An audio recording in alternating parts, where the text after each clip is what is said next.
उंगली पकड़ के तूने रगड़ना सिखाया था ना, एक बार फिर से चबाना सिखा दे। ओ मेरे प्यारे मेरे दोस्त, मैं तेरा हूँ मित्र, एक बार फिर से मेरे को गुटखा खिला दे। मतलब बुड्ढे तेरे को कुछ ना कुछ करके गुटखे को बीच में जोड़ना ही जोड़ना है ना। अरे बेटा, गुटखा ऐड नहीं करता तो ऐसा लगता है बिना नमक का खाना खा रहा हूँ। सही है बुड्ढे। अच्छा वैसे एक बात बता, तू कल रात को इतनी लेट क्यों आया? अब बेटा मेरे को कुछ काम था। क्या काम था? अरे वो पुरानी हवेली है ना, मैं वहाँ गया था। वहाँ किस लिए गया था? ये सब भी करना शुरू कर दिया? शादीशुदा है तू? अबे ऐसी कोई बात नहीं है। वहाँ पर एक नया गुटके वाला आया है, वो मेरा कंपटीटर है, तो थोड़ा सोचा कि उसका गुटका टेस्ट करके आता हूँ, आखिर बेच कैसा रहा है। उसके गुटके में ऐसी क्या बात है कि आजकल लोग उसी के पास जा रहे हैं। कॉम्पिटिटर की बरकत और दुश्मन की हरकत हमेशा नापनी चाहिए बेटा। अच्छा ठीक है, मेरे को लगा ये बुढ़ा वहाँ को इसलिए हरकत करने जाता है। किसी ने सुना तो नहीं? हाँ मैंने सुन लिया। अबे डायरेक्टर भी आ गया। अबे ये मुखिया और जैक कहाँ रह गए? इनको कितनी बार बोला टाइम से आया करो। इसकी स्टोरी खराब करनी होती है लेकिन नहीं, 50 रुपए डूबा देते हैं। जब देखो बोला यहाँ पे आके स्टोरी खराब करोगे तो 50 रुपए दूंगा। क्या बोला बुढ़े? कुछ नहीं बोला मैंने। देख, मेरे को लग रहा है मेरी स्टोरी खराब करने में तेरा हाथ है। ऐसा है क्या? नहीं ऐसा कोई हाथ ही नहीं है मेरा, बल्कि पूरी की पूरी लात है। तो बुढ़े उस लात को संभाल के रख, वरना उसी लात को, उसी टांग को काट कर तेरी आंखों के सामने खाएगा। समझ गया? नहीं लगता है ये बुढ़ा एग्जाम्पल लेके मानेगा। अबे टांग काट बुढ़े की, बचना नहीं चाहिए। अच्छा भाग। ओ साहब जी, उसका कच्छे का पीछे वाला हिस्सा फट गया था गलती से। अबे यानी ताऊ का कच्छा फटा हुआ है अभी। अबे ताऊ बाहर में जाना। नहीं मैं तो जाएगा। ये मेरे को बुला के मारने चढ़ा, भागो। गया। रही सही इज्जत भी गवा दी बुढ़े ने। हट। गाइस आज हमारी स्टोरी का नाम है वन डे। तो जल्दी से जल्दी शुरू करते हैं। अबे पहले ही बता दे कैसी स्टोरी है। ओ साहब जी, एक्शन स्टोरी है, एक्शन। ऐसा लगेगा कि आप एक्शन कर रहे हो। अगर स्टोरी में एक्शन नहीं मिला ना बेटे, तो तेरे ऊपर एक्शन करूंगा।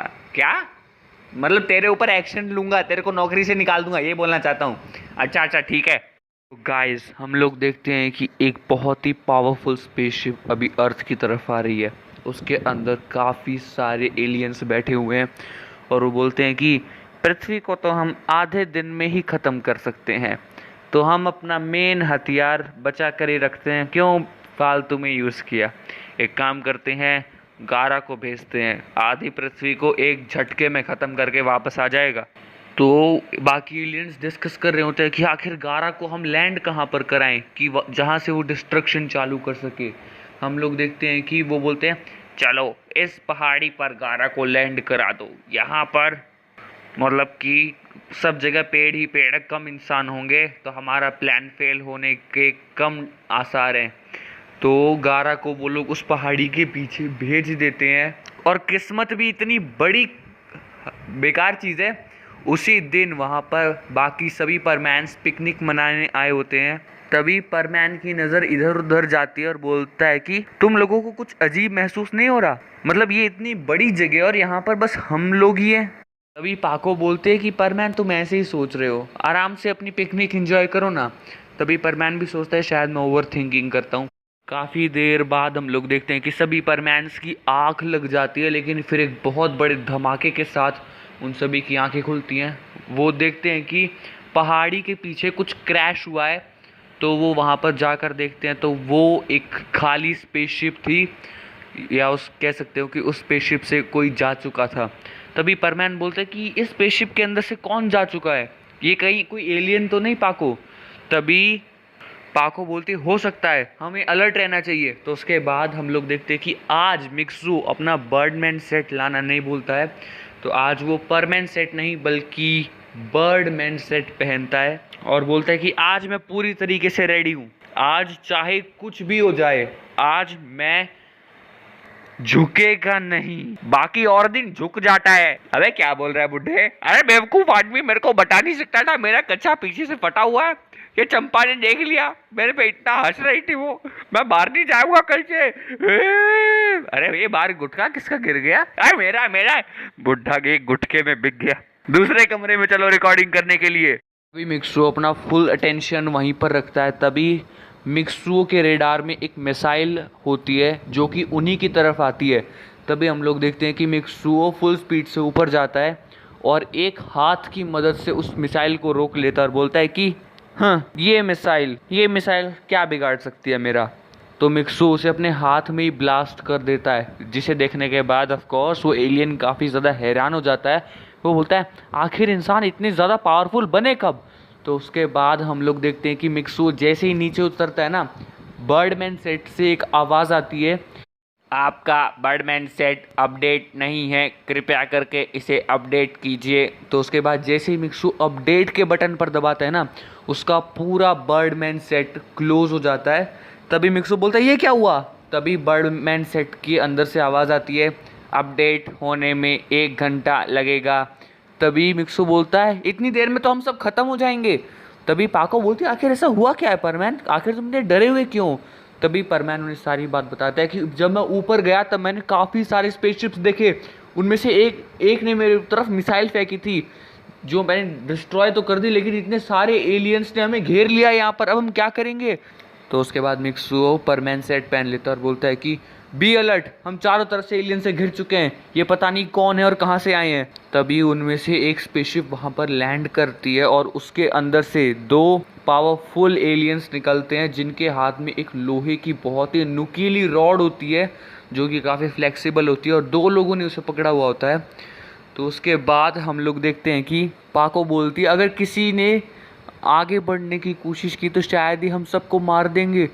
तभी हम लोग देखते हैं कि वो उस रॉड से परमैन के ऊपर हमला करते हैं, लेकिन वो रॉड पेड़ में फंस जाती क्योंकि वहाँ पर काफ़ी सारे पेड़ थे। तो जैसे ही वो रॉड उस पेड़ के चारों तरफ बंध जाती है ना, तभी हम लोग देखते हैं कि जैसे वो उस रॉड को खींचते हैं पूरा पेड़ अलग अलग टुकड़ों में कट जाता है। वो देखने के बाद सभी परमैन्स की आंखें खुली की खुली रह जाती हैं कि आखिर ये इन्होंने कितना पावरफुल वेपन बनाया कैसे, एक झटके में पेड़ के इतने सारे टुकड़े कर दिए। अगर परमैन इसकी चपेट में आ जाता तो शायद वो भी नहीं बचता। जिसे देखने के बाद अब मिक्सू की आंखों के सामने अंधेरा छा जाता है क्योंकि वो बाल बाल उस अटैक से बचा था और अभी वो काफ़ी ज़्यादा डर चुका होता है उनसे। दूसरी तरफ बाकी तीनों परमैन्स एक्टिव हो जाते हैं और वो उन एलियन से लड़ने लगते हैं, लेकिन हम लोग देखते हैं कि एक एलियन आता है और मिक्सू के हेलमेट पर ज़ोरदार लात मारता है, जिसकी वजह से मिक्सू का जो हेलमेट होता है वो उसके सर से अलग हो जाता है और उसके बाद वो एलियन अपने पैर से उस परमैन सेट के टुकड़े टुकड़े कर देता है और वो हंस रहा होता है कि कमज़ोर इंसान, तुम हमारा मुकाबला करोगे, तुम्हारी हिम्मत कैसे हुई हमारी मिसाइल तोड़ने की, हमारी मिसाइल तबाह करके तुमने हमें अटैक के लिए बुलाया था ना। अब मिक्सू के पास कोई भी सुपर पावर नहीं थी सिवाय उड़ने के।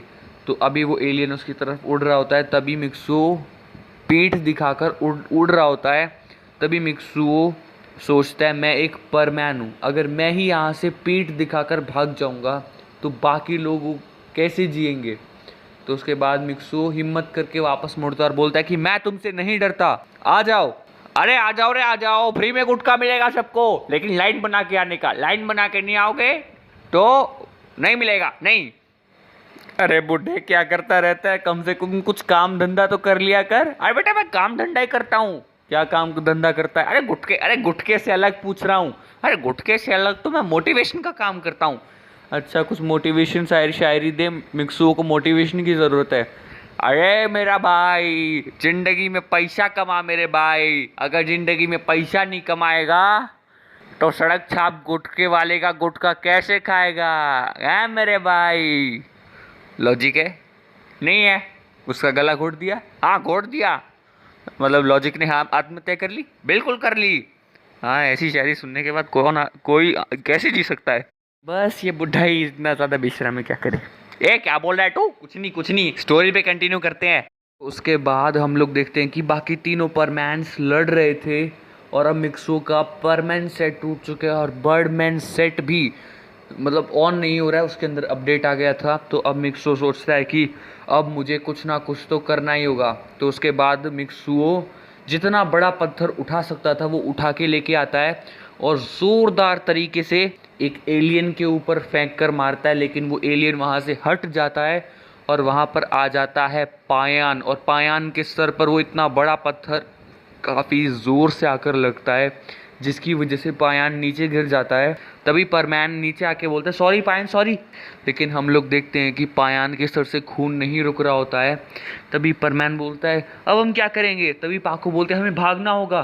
तभी मिक्सू बोलता है हम परमैन्स हैं, हम नहीं भागेंगे, अगर हम भाग गए तो पूरी पृथ्वी पर कब्जा कर लेंगे। तभी पाको बोलते हैं परमैन अभी इस बात की चिंता मत करो, हमें भागना होगा, भागो। तभी उसके बाद बूबी और पाको पायान को उठा लेते हैं और परमैन भी उन्हें बचाता हुआ लेके जा रहा होता है। परमैन जो है वो पायान का हेलमेट उतार कर खुद पहन लेता है और बोलता है कि तुम लोग आगे जाओ, मैं इन्हें हमारे पीछे आने से रोकता हूँ। तो उसके बाद हम लोग देखते हैं कि वो पायान को लेकर एक गुफा के अंदर चले जाते हैं। गुफा के अंदर अश्लील आदमी कंट्रोल कर। तो उसके बाद हम लोग देखते हैं कि वहाँ पर पायान को जहाँ पर ब्रेन इंजरी हुई थी वहाँ उसे अच्छे से साफ़ किया जाता है फर्स्ट एड किट से। पायान अपने साथ एक फर्स्ट एड किट रखता था, तो वहाँ पर वो पट्टी बांध देते हैं और हम लोग देखते हैं कि काफ़ी देर बाद पायान को होश आ जाता है। असल में पायान एकदम ज़ोर से हिट होने की वजह से बेहोश हो जाता है। लेकिन अभी हम लोग देखते हैं कि सभी परमैन्स के जितने भी बैचेस थे ना वो सभी काम करना बंद कर देते हैं, क्योंकि उन एलियंस ने ना पूरी पृथ्वी को ट्रांसपेरेंट डिवाइस के अंदर कैद कर लिया था और अब ना तो कोई बाहर बर्डमैन से कनेक्शन कर पा रहा था और पृथ्वी पर भी सभी परमैन्स काफ़ी ज़्यादा परेशान थे। उन सभी एलियंस ने अब पृथ्वी पर हमला कर दिया था और पूरी पृथ्वी पर अपना कब्जा कर लिया था। मिक्सो बोलता है कि अब हम क्या करेंगे। तभी पाको बोलते चिंता मत करो, हम उन पर दोबारा हमला करेंगे और हम ज़रूर जीतेंगे। तभी परमैन बोलता है पाको ये इतना आसान नहीं है, ये जितने पावरफुल दिखते हैं उससे बहुत ज़्यादा पावरफुल है। तभी परमैन बोलता है कि मैं तुम लोगों को कुछ बताना चाहता हूँ। एक दिन मैं रात को ड्यूटी कर रहा था, तभी एक एलियन मुझे पृथ्वी के आसपास दिखा था। तभी मैंने उसे बुरी तरीके से पीट कर भगा दिया था, क्योंकि मुझे लगा ये हमारी पृथ्वी को नुकसान पहुँचाना चाहता है। और आज मैंने उसी एलियन को एक स्पेसशिप में देखा था। तभी पाको काफ़ी ज़्यादा शॉक्ड होकर बोलते हैं तो शायद ये वही एलियंस है जो हम पर हमला कर रहे हैं। तभी परमैन बोलता है मेरी कुछ समझ में नहीं आ रहा है पाको, हम क्या करेंगे, मेरा तो दिमाग चकरा रहा है। तभी पायान बोलता है सर पर तो तुमने मेरे मारी है और तुम्हारा दिमाग क्यों चकरा रहा है। तभी परमैन बोलता है हम सबके बैचेस एक साथ डिस्कनेक्ट होना कोई आम बात नहीं है पायान, हम पृथ्वी पर भी एक दूसरे से कनेक्ट नहीं कर सकते हैं, तो हमें एक साथ ही रहना होगा। तभी पाको चैन की सांस लेते हुए बोलती है कि मुझे तो कोई टेंशन नहीं है। तभी परमैन बोलता है तुम्हें क्यों टेंशन नहीं है, क्योंकि इन्होंने खाया है सड़क छाप गुटके वाले का गुटका। अगर आप भी रहना चाहते हैं टेंशन फ्री तो खाइए सड़क छाप गुटके वाला ऑन द मुंबई रोड, जल्दी आइए। वे आज तक तो खुद मुंबई गया है? हाँ एक बार गया था सपने में। ए बुढ़े क्यों मेरे मुंह से कुछ माँ बहन की गाली सुनने में तेरे को मजा आता है क्या? वैसे तो नहीं आता, पर क्या करें, आदत से मजबूर।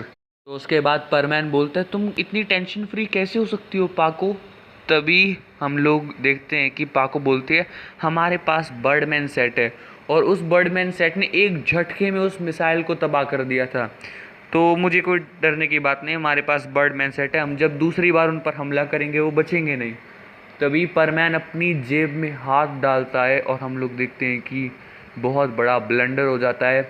मिक्सू की जो जेब थी वो फटी हुई थी, उसके अंदर से बर्डमैन के सारे गैजेट्स और बर्डमैन सेट नीचे गिर चुके थे और अब मिक्सू को भी नहीं पता था वो कहाँ गिरे हुए हैं। तो अभी ये सब सुनने के बाद तो पाको मिक्सू को गुस्से से पकड़ लेते हुए बोलते हैं अब मैं तुम्हें नहीं छोड़ूंगी परमैन। तभी सभी उन्हें हटाते और बोलते कि शांत हो जाओ पाको। तभी परमैन बोलता है ये सब मेरी गलती है, मुझे माफ़ कर दो मेरे दोस्तों। और मिक्सू रोने लगता है और तभी पाको भी शांत हो जाते बोलते हैं कि कोई बात नहीं परमैन, इसमें तुम्हारी कोई गलती नहीं है। तभी हम लोग देखते हैं कि गुफा के बाहर से बहुत तेज़ी से आवाज़ आने लगती है हम लोगों ने तुम्हें चारों तरफ से घेर लिया है परमैन, भला इसी में होगी कि तुम जल्दी से बाहर आ जाओ, नहीं तो हम पूरी गुफा को ही उड़ा देंगे। ये असल में बाहर एलियंस बोल रहे थे और ये सब सुनने के बाद सभी परमैन्स काफ़ी ज़्यादा डर जाते हैं। तो गाइस इसी के साथ हमारा वन डे सीरीज़ का पार्ट 1 ख़त्म होता है। मैं चाहूँगा कि आज तक मैंने जितनी भी सीरीज़ बनाई है ये सबसे बड़ी सीरीज़ बने, तो मैं कोशिश करूँगा कि इसके 20 तक पार्ट्स बनाए जाएं। बाकी तुम बताओ, मैं आज कम्युनिटी पोस्ट पर भी पूछ लूँगा कि तुम्हें कितने पार्ट्स चाहिए। जिनके लिए ज़्यादा वोट्स आएंगे मैं उतने पार्ट्स बना दूँगा। बाय द वे मैं चाहूँगा कि इसे मैं थोड़ा और लंबा खींचूँ ताकि ये स्टोरी को मैं तुम्हें थोड़ा और डिटेल में बताऊँ कि ये स्टोरी कितनी ज़्यादा मज़ेदार है। तो पार्ट 2 कल आ जाएगा। बाकी चैनल को सब्सक्राइब कर लो, बेल नोटिफिकेशन को भी ऑन कर लेना, इसके काफ़ी सारे पार्ट्स आने वाले। बाय। हैशटैग बदला। अबे क्या कर दिया ताऊ? अरे बेटा मैंने भी तेरे सारे कपड़े फाड़ दिए, अब जब भी तू बाहर जाएगा तू भी फटे हुए कपड़ों में जाएगा। अबे बुढ़े, मैं इसी स्टूडियो में काम करता हूँ और इसी स्टूडियो में मेरे सारे कपड़े रखे हुए हैं, तो तू किसके कपड़े फाड़ के आ गया? ऊ साहब जी घर में चोर घुस गया साहब जी, उन्होंने ताई जी के सारे कपड़े फाड़ दिए साहब जी, अलमारियाँ खुली हुई हैं, साड़ियाँ फटी हुई हैं। हैं बुढ़े, ये काम करके आ गया? 1 मिनट, मैंने तेरी ताई की साड़ियाँ फाड़ दी क्या? अरे रे रे रे रे, ये तो ब्लंडर हो गया। ताई जी आपकी साड़ियाँ फाड़ी गई हैं। बेटा जरा तुम मेरे को चप्पल देना और इस कमरे से बाहर चले जाओ। बुड्ढे मेरी साड़ियाँ फाड़ता है, तेरा धोती कुर्ता नहीं छोड़ूंगी मैं। रोक, अरे रोक, बट छोड़ दे मत, घुटना नहीं, अरे वहां पे नहीं, आ